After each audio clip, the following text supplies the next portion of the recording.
begins with Vayiyu Chayei Sarah, and the life of Sarah, the wife of Abraham, who died.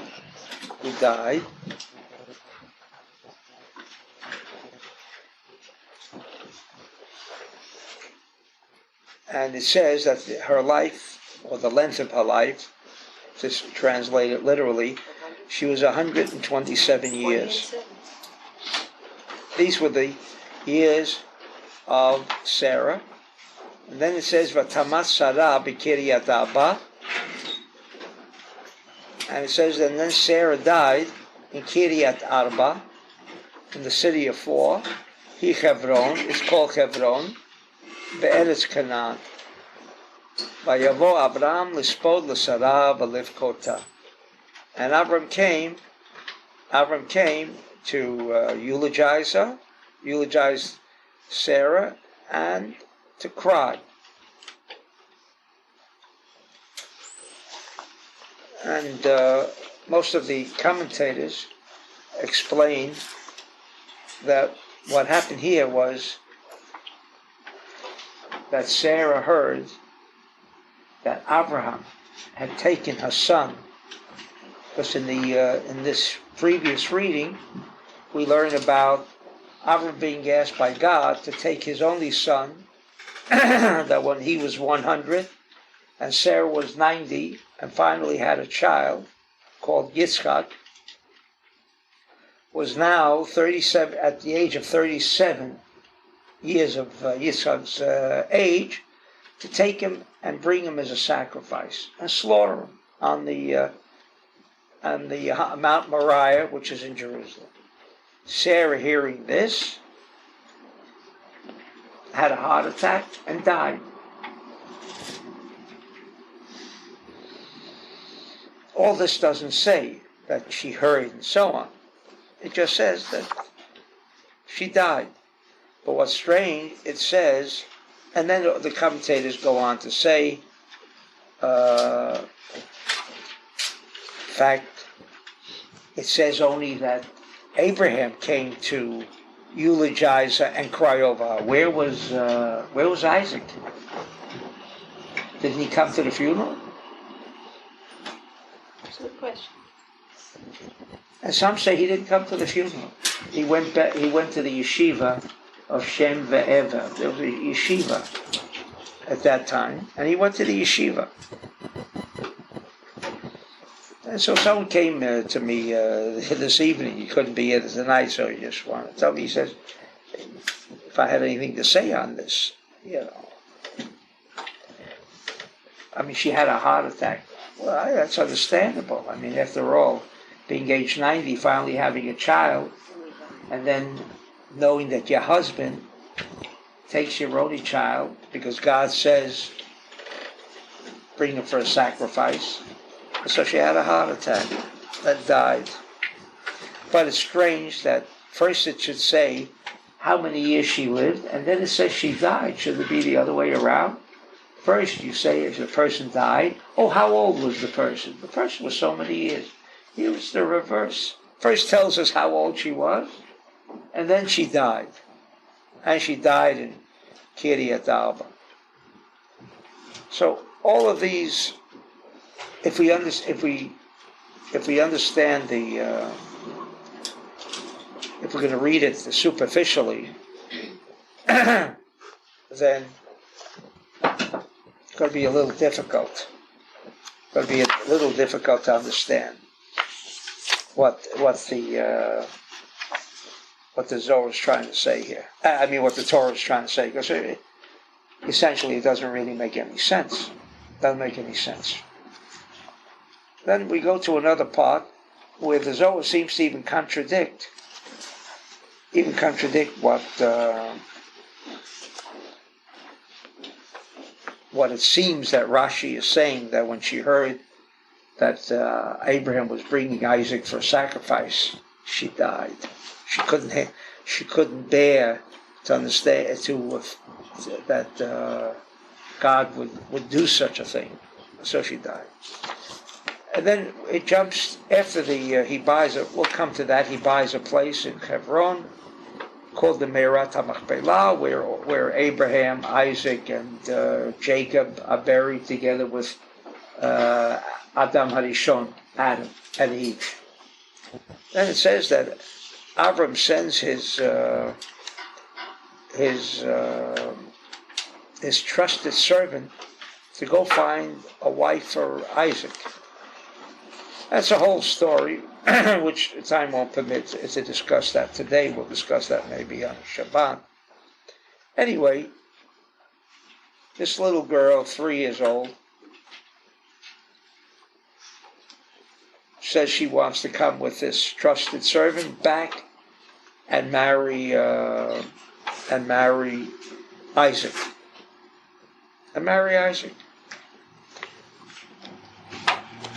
And so it says here in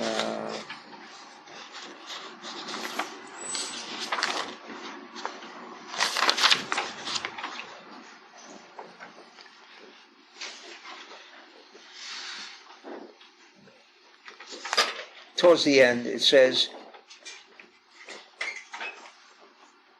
and Rivka sees Yitzchak, and the servant Eliezer speaks to Yitzchak and tells him all that transpired. And Vayiviel Yitzchak aho heleh Sarah imo. And it says, and Yitzchak brings Rivka, this little girl, to the tent of his mother Sarah. Vayikach Rivka, and he takes Rivka, and she becomes his wife, and he loves her. Vayinachem Yitzchak achrei imo. And he begins to console himself. Now, he begins to console himself after the death of his mother. I mean, we're talking now, time here transpired. It looks like he wasn't there at the funeral, remembering all that. And now, all of a sudden, he's thinking about his mother. So the Zohar says something very strange, but it gives us an insight into how to read and how to understand.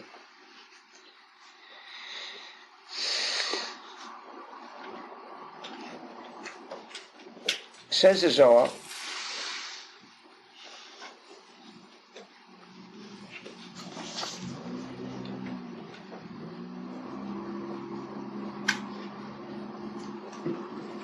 Rabbi Yehuda Amar,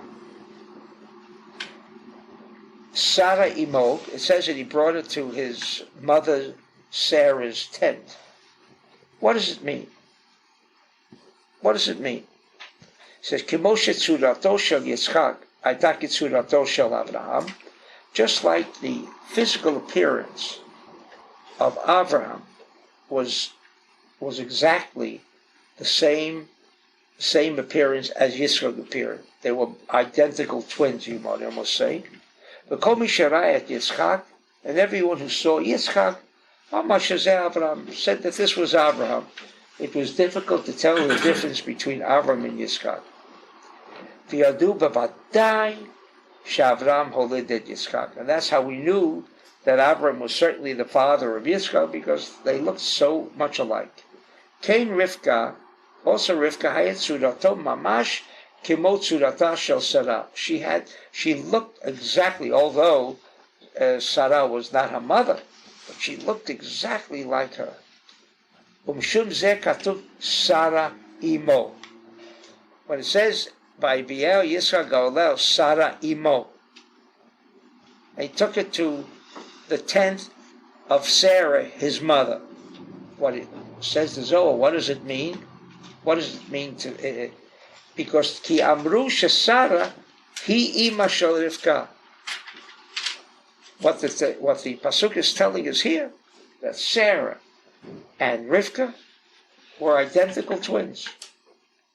Kamo tzuratan kamo Avraham v'Sarah, and therefore, just like Avraham and Sarah were man and wife, and it was obvious.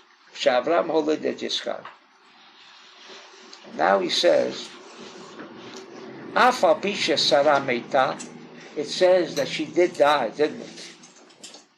Surata lo nistalka min habayit. But her form, her presence, did not disappear. Did not disappear.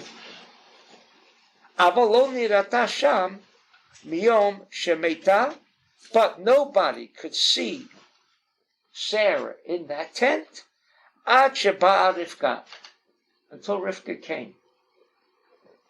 Came sheba'a Rivka, nirat surat Sarah, by V'yao Yitzchak Aola, miyad nira sham Sarah imo. When it says she brought it to his mother's tent, meaning his mother was there. All of a sudden, everyone knew this was his mother's tent. Why was it his mother's tent? Because Sarah was there. Miyad nira sham Sarah imo. And immediately, as soon as Rivka came in, V'lo haya ro'o ota rak Yitzchak bilbato be'et shenichnan shama. But the only one who could see Sarah was Yitzchak. Val kein vayinachem Yitzchak achar imo, ki imo nirat umukeret lo babayit. In other words, what does it mean he was consoled? Now he was consoled. Why was he now consoled? Because his mother came back to him. Because we know that there's when someone dies, there is something called shiva. What do you mean shiva? You go to console the person. Truth of the matter is, you go to the person and you console him. That's a shiva call. How do you console a person? He just lost his mother, father, or anybody. And now people go to visit to console them. How do you console him? Because you come there and you maybe tell him a few jokes, take his mind off it. Is that called a shiva call? Is that what a shiva call really means? And we call it nichum avelim.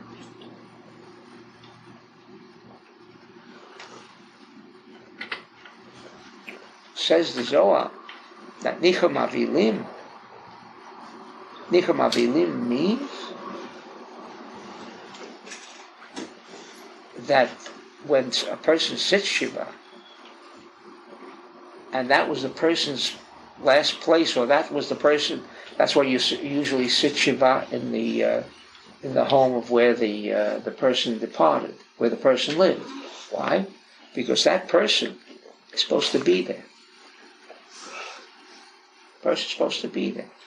So when people come, if nobody sees the departed person there, it's not really consolation.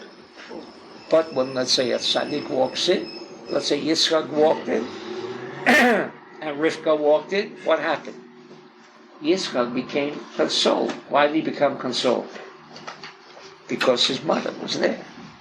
That's a consolation. She came back to him. What do we see from here? And therefore it says he took Rivka and she became his wife, Vaye'avel, and he loved her. I mean, usually you love a woman, then you decide to marry her. You don't first marry a woman, although some people today, even though they're not in love with each other, but they say, well, maybe after they get married. I'll learn to love. What? I'll learn to love. Well, they'll each learn to love each other. It never happens usually. But anyway, that's what some people think. That, maybe they'll grow to fall in love with each other. So is that what it means here too?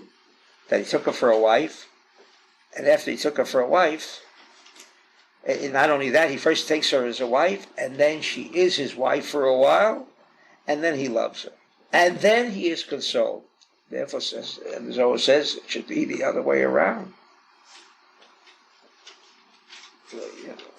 First you love her and so on, and the Zohar asks that question. But what does it mean? He said, Rabbi Shimon Amar, Ma Shinu Shekata Bo V'Yitzchak V'Yikach Et Rivka V'Tilo L'Isha V'Yava. In other words, if this is not the way it usually works, it should be the reverse. First he loves her, then he takes her for a wife, and so on. We don't know that if he took her for a wife that he loved her. What do you have to say that he loved her? Asked Rabbi Shimon. I mean,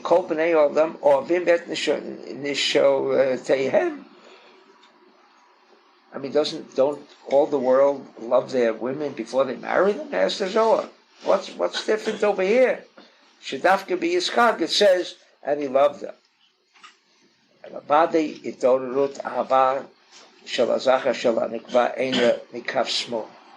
What happened over here? Why did he love her? Because when he took her and he married her, and he saw that the presence of Sarah came back, then he knew who she was. That he knew that she could bring back, and Sarah was there. She had died only for those who couldn't see her, but she actually lived.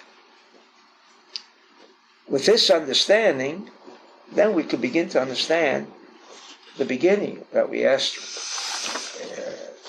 Says that she lived 127 years, and then she died. And everyone says she died because she had a heart attack, and this, that, and the other thing. Who are we talking about? We're talking about Sarah. We're talking about Abraham, the wife of Sarah, the wife of Abraham. Abraham's a chariot. You know what a chariot means? What does a chariot mean? Chariot means the dimension of Etz HaChaim. The chariot means the dimension where there is no death. Like it says, Abraham didn't die. He was gathered unto his forefather. But he didn't die. Because there's no death. In the realm of where Abraham is and was, and where Sarah was, no death. So what's this whole idea that he took Isaac to be slaughtered, and she had a heart attack? But the Zohar says, looking at the way the Torah structures it, it tells us that she lived 127 years and then she died. What does it mean that she died? Because it said... So she lived 127. That's right. It doesn't even want to tell us her years. It wanted to tell us 100 years, 100 year, 20 year, and 7 years. Should be the other way around. 100 is more than 7. So also the Zohar explains that. That she had completed the full cycle of all of the 10 sfirot.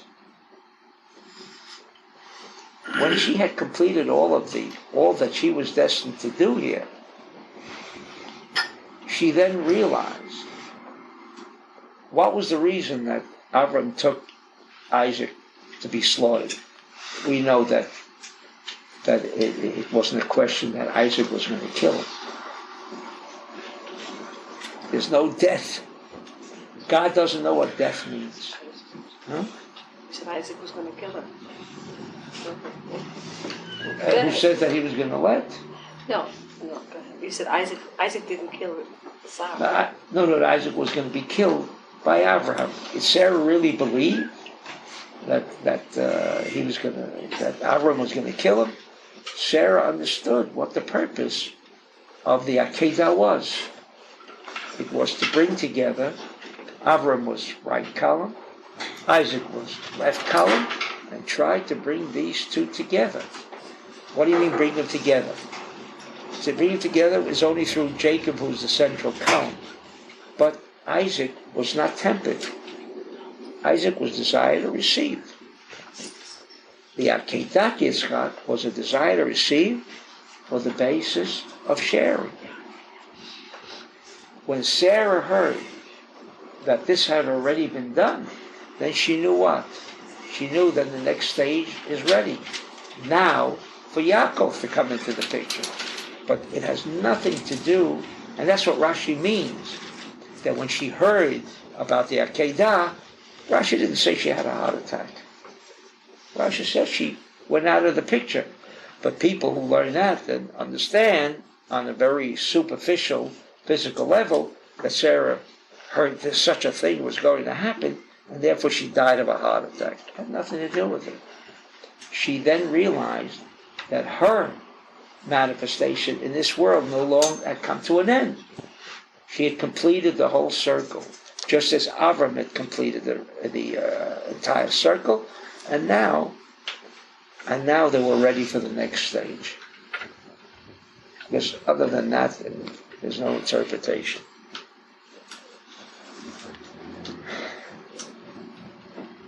And when it says Vatama Sarah b'Kiryat Arba hu Hebron, tells us city of 4, Hebron. What does he want to tell us here? What does he want to tell us here? So the Zohar goes on to discuss this idea of Marata Machpelah. What does it mean? Marata Machpelah, doubles. Okay, doubles.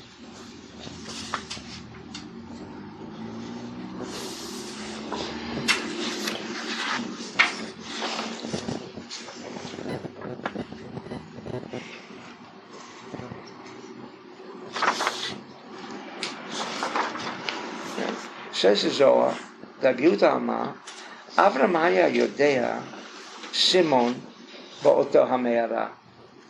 Avram knew that there was something very strange in this field. V'libo v'ritzono sham haya, and he felt a connection with it.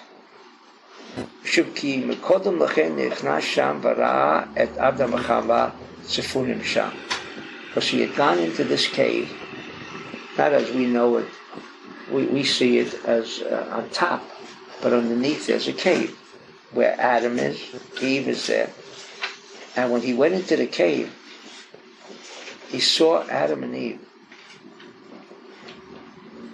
The Shoel Zohar asks, how did he know that they were there?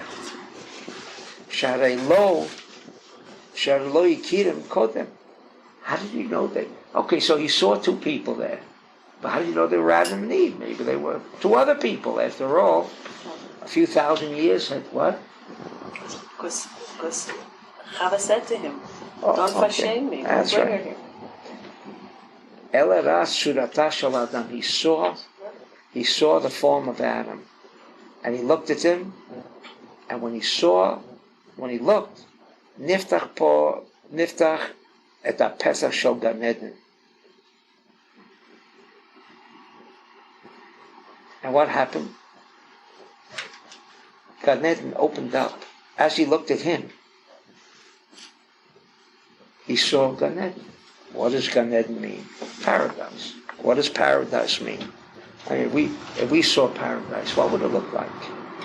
Well, we see sometimes they show us pictures, all these trees, and beautiful place and so on. Yeah, but what does it have to be Gan Eden?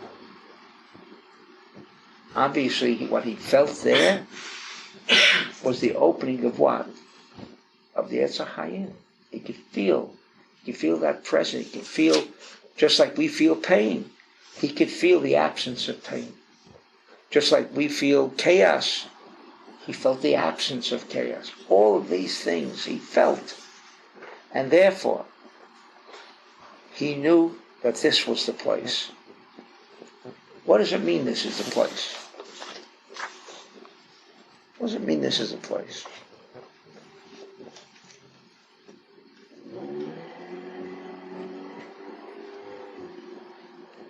And then it says, I want to join this in together. It says, and then he's negotiating. Again, he's negotiating to buy the place with the owner. And then what does he say? He pays 400 shekels. He gives him 400 shekel kesef to Ephron. Alba Meir shekel kesef over the socher, because this is the way they interpret it, literally, because that's the price. That was a going price for this piece of land.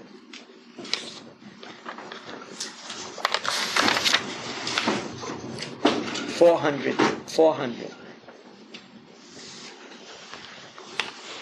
Why 400? I mean, is it just really discussing a transaction? Again, if we want to interpret the Torah again in a very literal sense, we're missing the point of what the Torah is trying to say. Here, for the first time, and the Zohar explains what Arba Meya Shekel means. It's 400. What does it mean?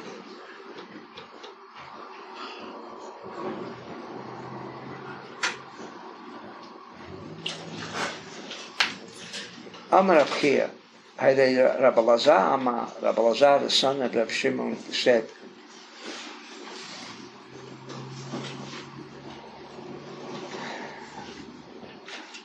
Mishum shemachrizin al zeh began Eden, שבעת שנותנים להנשמה המכתב לסימן חוזרת אז על הגוף להכניסו בחשבון הצדיקים על ידיו של דומן. When a person dies, if he's a tzaddik, then we know the soul does not leave the body. The soul does not leave the body. They're always connected. Always connected.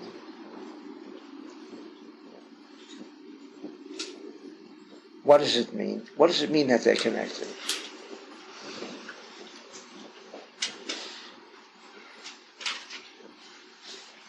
Vayishkel Avraham, and Avram weighed the money.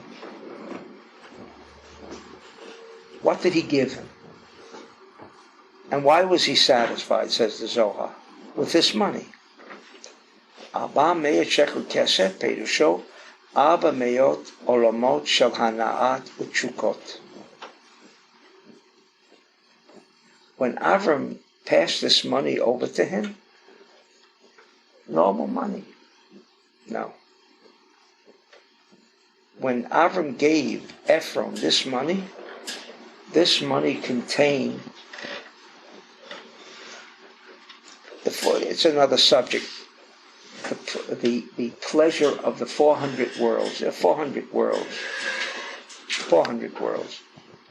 each one containing another aspect, 100, but each one containing an aspect of pleasure. Everyone has a pleasure. Someone has a pleasure of food, someone has a pleasure of an accomplishment in business, someone has a pleasure of seeing a beautiful person, someone has a pleasure of hearing knowledge. There are different kinds of pleasures in the world. How many pleasures in the world are there? 400. There are 400 different aspects of pleasures in the world. When he gave him the money, and why was Ephron satisfied? Because he gave him 400 pieces of shekel, and he was satisfied. But when he took that money, he felt he was getting every pleasure that was possible in exchange for what he was giving. When a person buys something, and we know, especially if they're two Jews, right? After the deal is finished, both cry, right? The one who sold cries, sold it too cheap. The one who bought cried because he bought too high. That's always the case. Why is it like that? Because each one individually doesn't feel the pleasure of the sale. Doesn't feel the pleasure. He's robbed of something. Something's missing. Even someone makes a lot of money on the deal right after the deal. Is he as happy as before the deal is closed? No. Why? Well, what happened?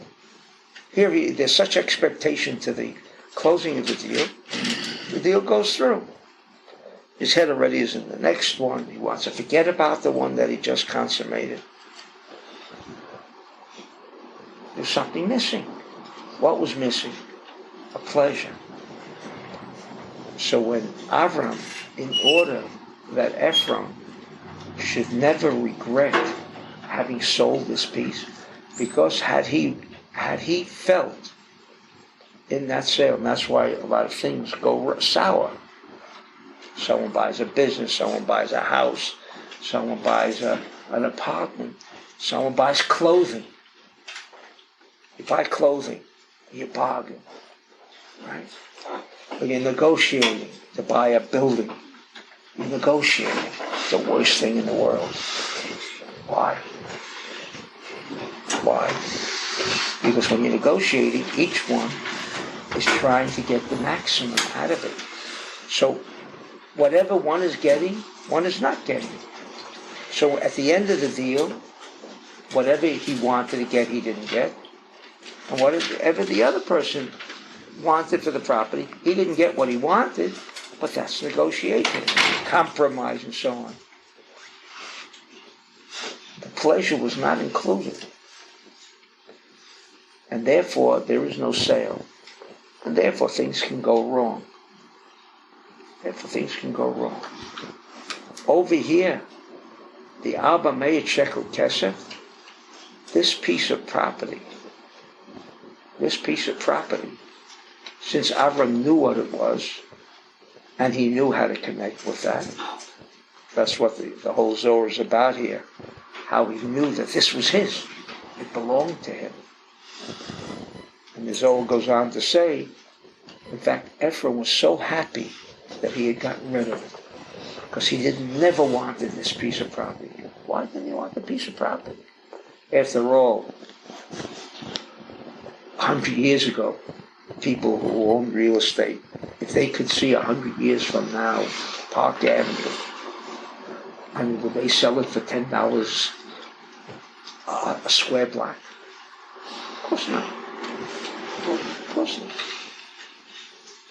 Ephraim wanted to get rid of this in the worst way. Why did he want to get rid of it in the worst way? Or when someone sells too early, or someone buys when it was too high. What's wrong? Because it doesn't belong to either one. Says the Zohar that Ephraim wanted to get rid of it in the worst way, because he didn't feel this is what he wanted. Because it didn't belong. Probably was a black hole. What? Probably was a black hole. Sure. That his animals may have died there, and everything went wrong. Died in that place. That's right. Because if it's a Petach Gan Eden, that's right. So it had that power that only could be in the hands of someone that could. Only a person that like was Martin, that was connected with That's it. why he wanted to get rid of it. That's why he wanted to get rid of it. It was a black hole. Because for him, it was. That's right. It was like someone has a building, and all it does, not only it eats up everything that it could be a profit, but it takes away from his other businesses. He has to keep feeding money into something that keeps losing money, taking good money, like they say, and throw it into after bad money, because the place doesn't belong to him. So this place contains the source and value of pleasure. So when we talk about wiring, being wired, connecting, trouble is, we don't know what, I feel that a lot of times, we don't know what Kabbalah wants to do for us. Well, I'm studying Kabbalah, shouldn't everything go right? We lose touch. If you're wired, how do you measure pleasure? After all, a person's in business. Wants that. Why is he in business? Why is he working so hard? Because he wants to have some of the good things out of life. So ultimately, is it if he's a miser, so he just wants to accumulate money? But that's not the reason most people want to accumulate money. People accumulate money so they can have the better things of life, a better suit, travel, whatever the money can buy as a fuel, but certainly not as an end. It's a means. And yet people are not satisfied. Why aren't they satisfied? Because we don't know how to be connected. How to be connected to the source. Why does it say, this is Kiryat Arba? Kiryat Arba, 4. Because that's where the Yud Kei Vav Kei originates. It's the Petach of Gan Eden. It's the entrance to what? To the tree of life. You make a connection there. You make a connection there. And what are you're drawing? You're drawing the pleasure of Etzach Hayim. Oyesha. That's right. That's why it's called Kiryat Arba. And then it's also called Hebron. Why is it called Hebron? It's over there. Over there. It's like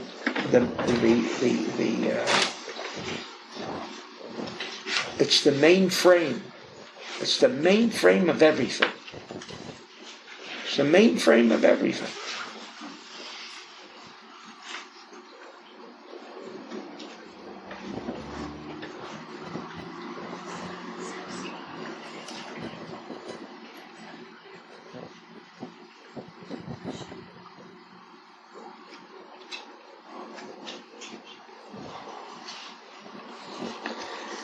And therefore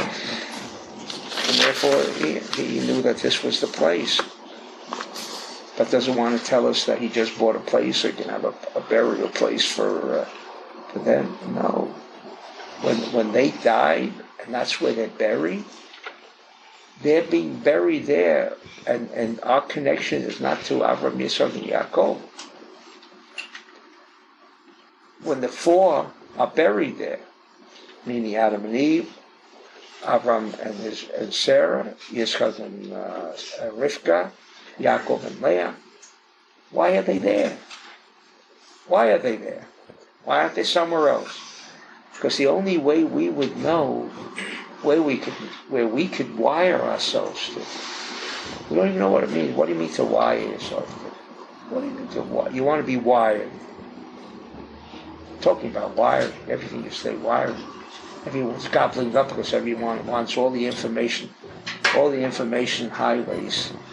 They want to gobble them all up. They want to own all the information highways. And not alone all the information, own all the telephone wires, all the cables, all the cellular wires, lines, everything you can want. Now what happens? Now you can call and get all the information you want. Does it mean you're always going to get the right information? You're going to call. Are you going to get the right information? How could you get right information? Right information has to include what? Tomorrow, next year, 10 years. What's the right information? But everyone wants to accumulate all paths to all information. Then what's going to happen? What's going to happen then? Now things are clearer. Well, I have more information. Things could even be worse. Maybe there's too much information. What do you do with all this information? You have to come to the realization that the reason why these 4 people are there, because they contain this Arba Meod Shekel Kesef, this 400. Each of one of the 4 represented 100. Because all these 4 making the connections, that's why the Tefillah, we begin off the Tefillah with Avraham, Yitzchak, and Yaakov. Ask the average Jew, why are you praying? Why does every prayer begin off with Avraham, Yitzchak, and Yaakov? Why? The Amidah, the most important prayer. Why do you begin it off that? It's the way it is.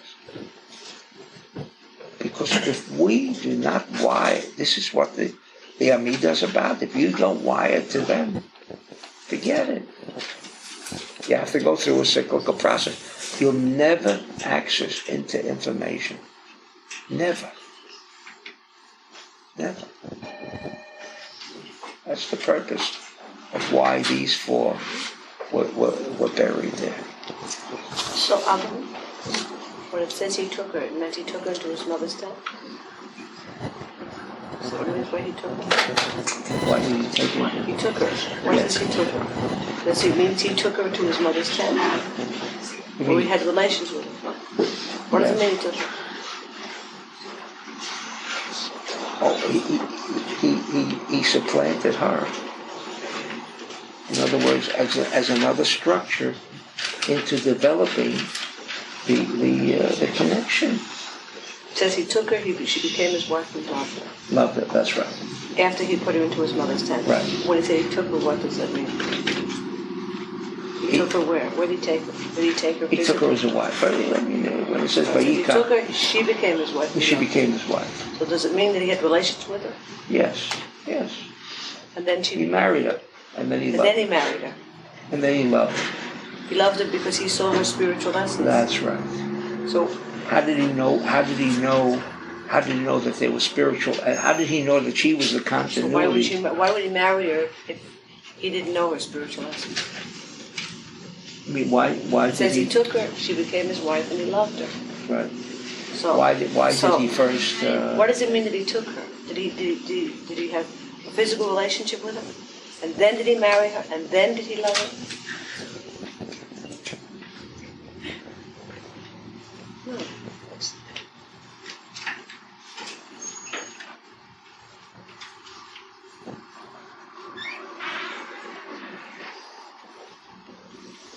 You're asking why would he marry her if he didn't know yet of whether? You mean if had he seen her? He saw her essence. When he took her to his mother's tent, the light lit up. It says, right? It said. I didn't mention that. The first thing that happened. As the light entered the tent, the minute she moved. I didn't read that Zohar. I was going to read that Zohar. Do it again. That's right. It says that when he took her into the tent, the candle that had gone out, there was a candle. The candle, all of a sudden, by itself, was lit. So he took her. Where did he take her? He took her to the place of spiritual essence. He took it into the tent and to see That's right. if this candle that was extinguished when Sarah died would go on again because would she go was on a again continuation. because she was a continuity of That's Sarah. That's correct. So therefore, that's what he took. Right. And then he became. And then. So he married her because he married her because he knew. And he loved her because he could see her because then he saw his mother. That's what creates a marriage. That's right. Of love. That's right. Spiritual essence and not the physicality. Yes. Isn't that what it's about? I was just going to read that. Go ahead. Okay. That's right. Right. Read the Zohar.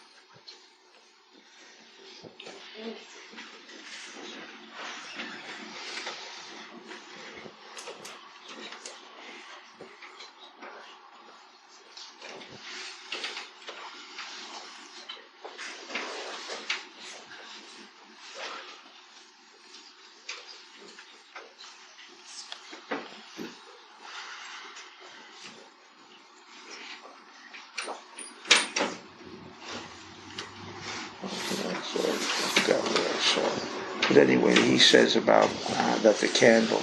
Yeah. Okay. But anyway, that's how we explain the verse. By V'er Yitzchak Orla, and then by Yikach et Avra, because first he brought her into the tent, and then the candle went on. Right. And once he saw that the candle went on, then he married her. Right. That's right. And when he married her and she became his wife, then he loved her. And then he loved her because that again brought back the presence of Sarah. Right. Okay. Now here also we have here.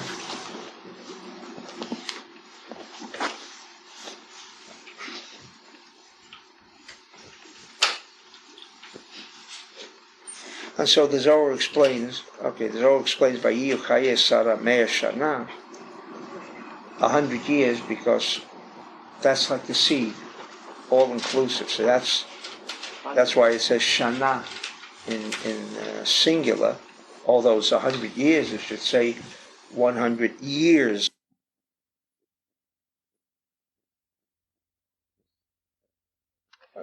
Therefore, again, and since they're like one, Chachma Bina, again it says only Shana. The Sheva Shanim, and the 7, which we know is our world, the world where you have Hafradah, you have separation, you have chaos, you have varieties, not unity. Therefore, the Zohar says, it says Shanim, because there's variety. It's not just one.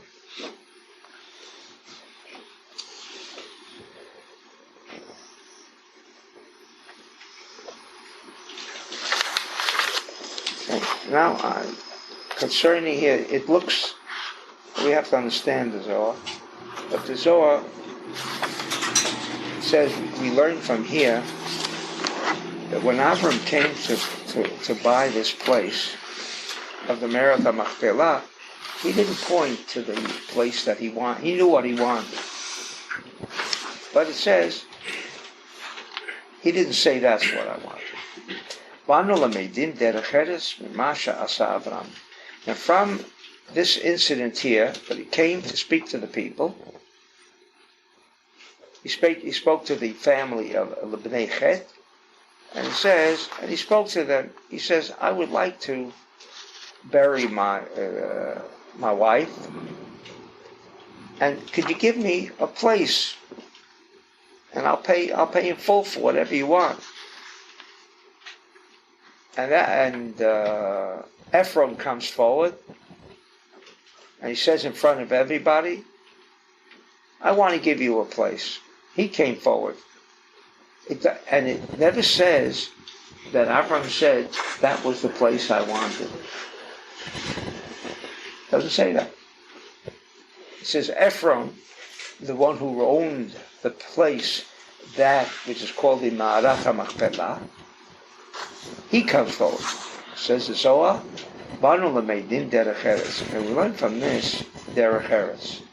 Mimasha asa Avram, what Avram did. Ki mishum shechukato v'ritzono aya ba'oto ha'me'ara. Because there was a desire and a feeling that this was the place that he wanted. Afal pisha Ephron hayasham, even though Ephron was there, lo rasa lebakesh mimenu miyad ulegalot lo et harason sha'ela b'me'era.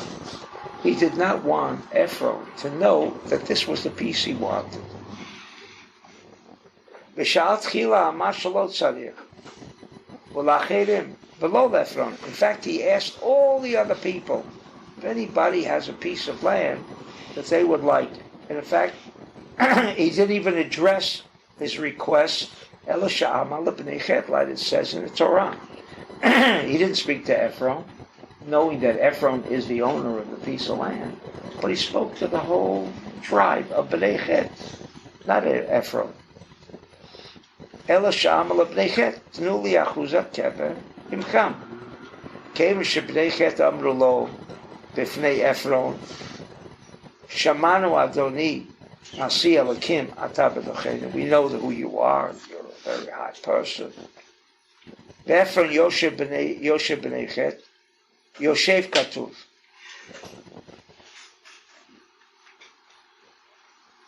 She'od B'chilat Advarem Sha'am Avram Kva Hayasham Ephron. And Ephron was there, but he did not address to him.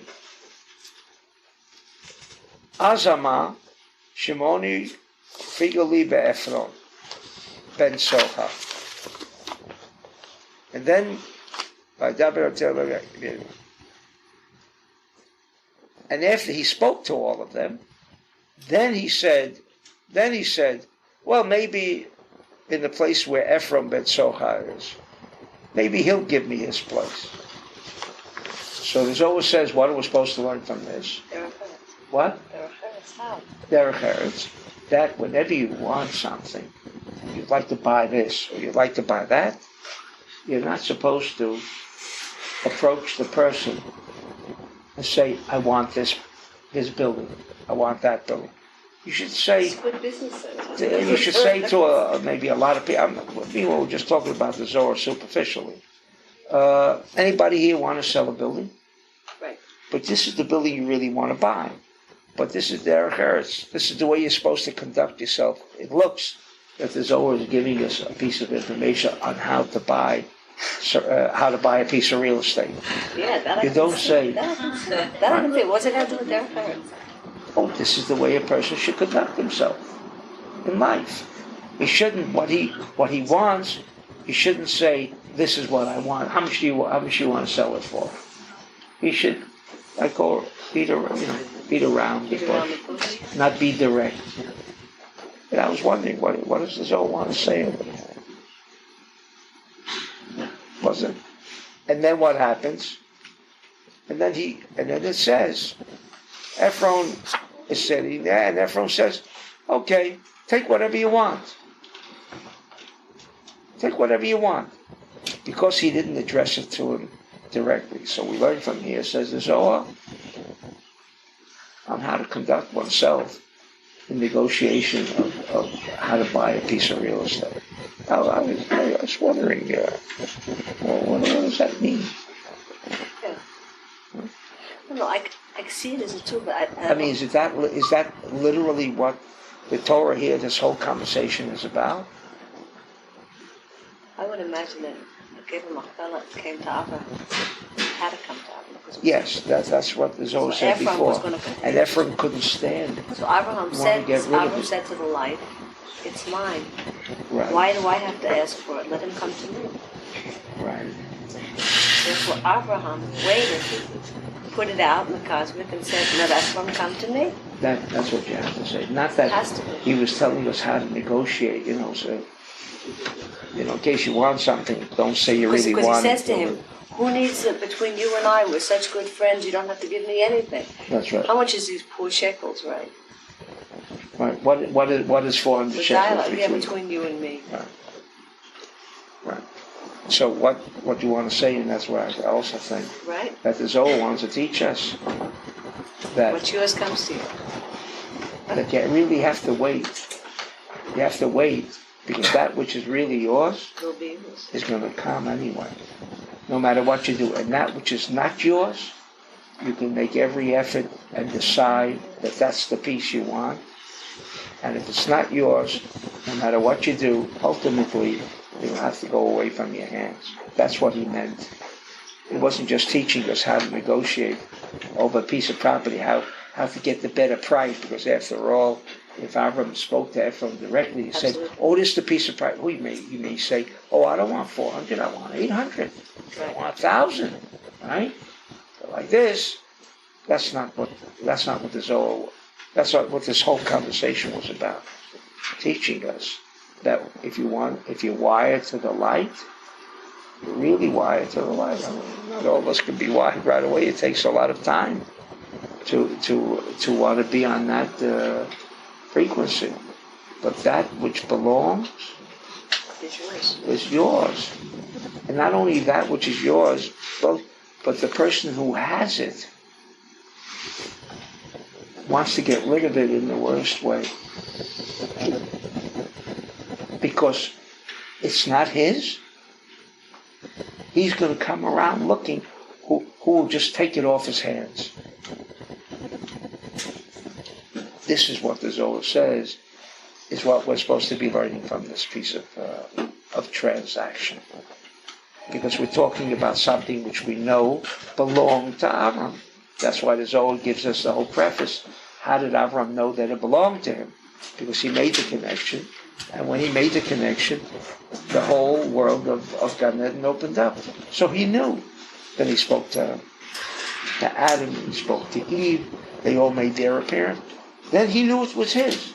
But just because he wanted it would not have been a sufficient reason for him to say, "Give it to me."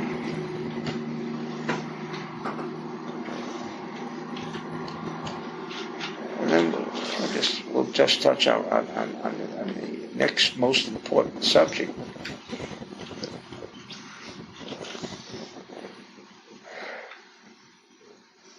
And Avram tells his trusted servant, go find a wife for his son Isaac. You shouldn't go to the Canaanites, but go to my family, and from there you should choose. You should take a wife for my son Isaac.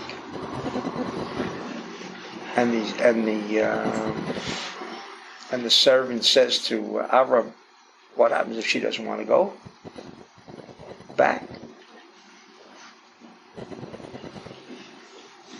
And Avram says,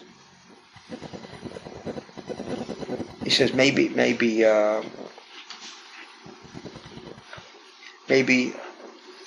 we should take your son over there. He says, no, my son is not going there.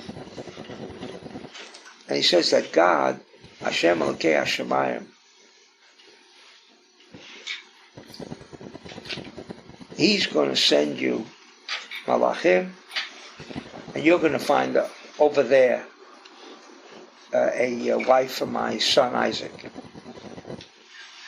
And if she doesn't want to, and she doesn't want to come, and if that woman doesn't want to come, then you're free of your obligation.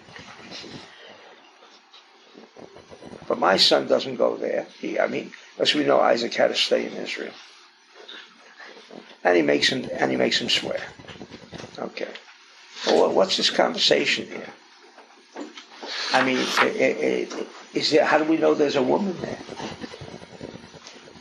How did you know there's a wife there for Isaac? Maybe there's no woman there.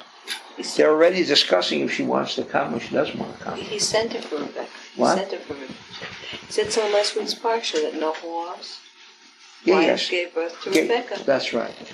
So he's sending her. So he knows who she is. So the conversation is not if there is a woman there. No, there is a woman. But the question is if that woman wants to come or she doesn't want to come. The question is, we're talking again, who are we talking about? We're talking about a 3-year-old.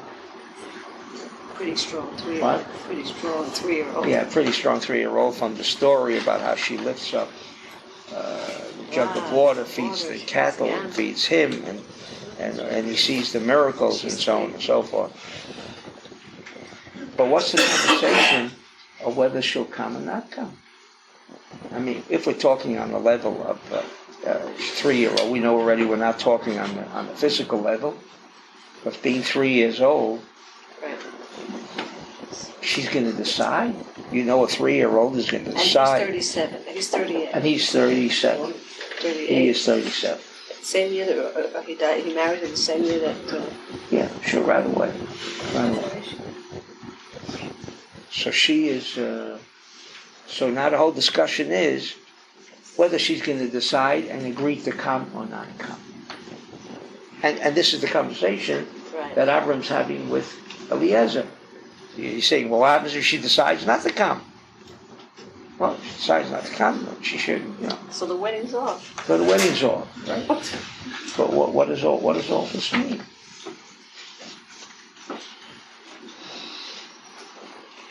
And why does he make him swear that don't take anyone else, but only meaning only Rivka? Why do you have to make him swear? Let's say he brought somebody else, all Avram has to say, sorry, buddy, didn't I tell you? Only from there. If I tell you to choose a French girl, and he goes and chooses a Spanish girl. He says, well, and brings back the Spanish girl. He says, remember I told you? I only want a French girl for my son. You said, why are you bringing me back somebody I told you not to bring me? Why does he have to make him swear? What's this swearing about? And he says, Vashbiacha b'Hashem Elokei Hashemayim, that you shouldn't take, first of all, you shouldn't take a woman for my son from the Canaanites. He's taking the wife. he's taking the wife for his son Isaac. I mean, even Isaac can say, maybe I don't want you. In fact, what did Isaac do? When Rivka came, took her into the tent, saw that the candle suddenly that went out after Sarah disappeared, went on again, and then saw her presence. Oh, he knew that's his wife. So I mean, doesn't he have a say of whether he's going to marry her or not? What is he making him swear? Don't you dare making you swear that you do not take a wife for my son. As if Eliezer would bring back another woman from some other tribe, that would have to be his wife. So he's making him swear, don't bring him back. But I mean, Avram could say no. Yitzchak could say no. Well, what is this? What's the conversation about? Why is he making him swear? Tell him, don't bother. You bring her back, I'm going to tell you to take her back. Send her home again. What's this? And why is it, Asher lo tikach isha, don't take a wife for my son, from the Canaanites, only from the family. What is that about? On this I was looking, in this spot, I think there is a Zohar somewhere else, but over here, the Zohar does not discuss it. No. Zohar does not discuss it. And I don't remember what. Maybe he didn't trust him because he wasn't Jewish. Who? I didn't mean to say. It's a good joke. Well, go ahead. What did you say? Eliezer wasn't Jewish. Maybe he didn't trust him. Eliezer wasn't Jewish. Let's say, he wasn't Jewish, right? He became Jewish. After or before he found a wife for Yitzchak? After he found a wife. Yeah. He swam under which name? Which one of God's name? Oh, no. Question arises. It says in Yud Kei Vav Kei, Elokei Hashemayim, Elokei Haaretz, he made a very strong. Yud Kei Vav Kei. Yeah, Yud Kei Vav Kei. Not only and made it strong. It was not only the God, but I want you to know the God of heaven and the God of earth. He he's very certain here. They couldn't do what he wanted to do. Maybe they remember the Zohar. That's interesting. The boys' home? And it all depends. And if she doesn't want to, then you're absolved from the. No, they went. You're. What class is she? Oh, before. You're absolved. Okay. Well, maybe on Shabbat I'll have an answer. I really don't know the answer. Okay.